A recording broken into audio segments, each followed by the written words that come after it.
গণতান্ত্রিক প্রক্রিয়ার মধ্য দিয়ে নির্বাচিত হয়েও কিভাবে একটি সরকার স্বৈরতান্ত্রিক হয়ে উঠতে পারে, সাম্প্রতিক সময়ে সাবেক প্রধানমন্ত্রী শেখ হাসিনা সে আলোচনায় খোরাক যোগাচ্ছে। রাজনৈতিক বিশ্লেষকরা মনে করেন, টানা ১৫ বছর ক্ষমতায় থাকাই শেখ হাসিনাকে স্বৈরাচার করে তুলেছিল।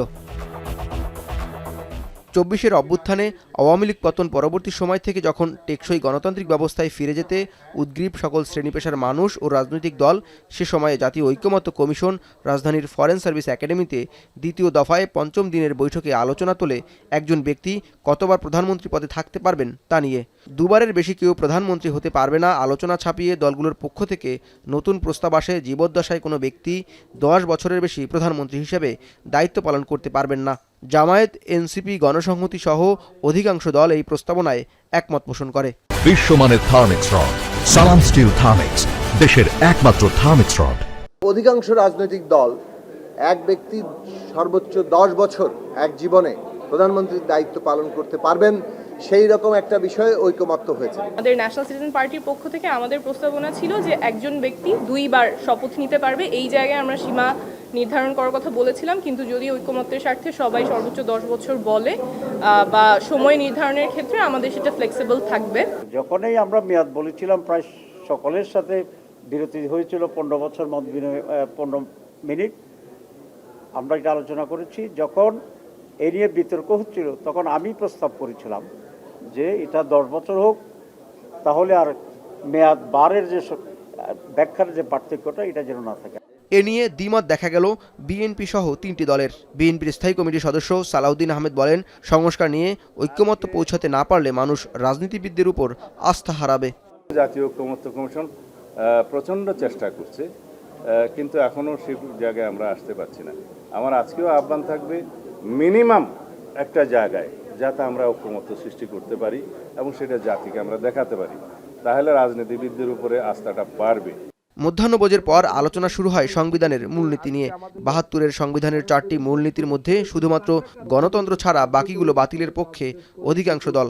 মূলনীতিতে আল্লাহর উপর পূর্ণ আস্থা ও বিশ্বাস রাখার পক্ষেও রাজনৈতিক দলগুলো।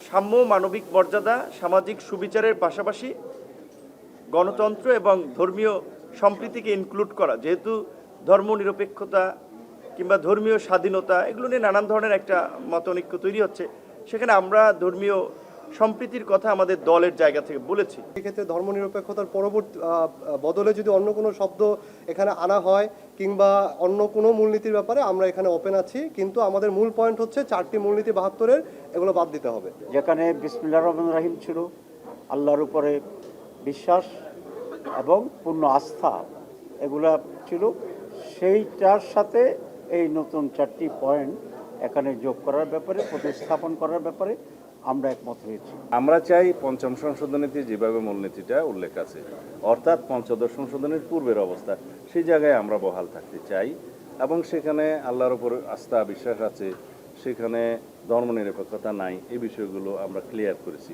দিনব্যাপী বৈঠকের অগ্রগতি নিয়ে জাতীয় ঐকমত্য কমিশনের সহসভাপতি অধ্যাপক আলী রিয়াজ বলেন, বিএনপি সহ ৩টি দল প্রধানমন্ত্রীর মেয়াদ ১০ বছরের বেশি হতে পারবে না বিষয়ে দ্বিমত পোষণ করলেও বাকি সব দল ঐকমত্য পোষণ করেছে।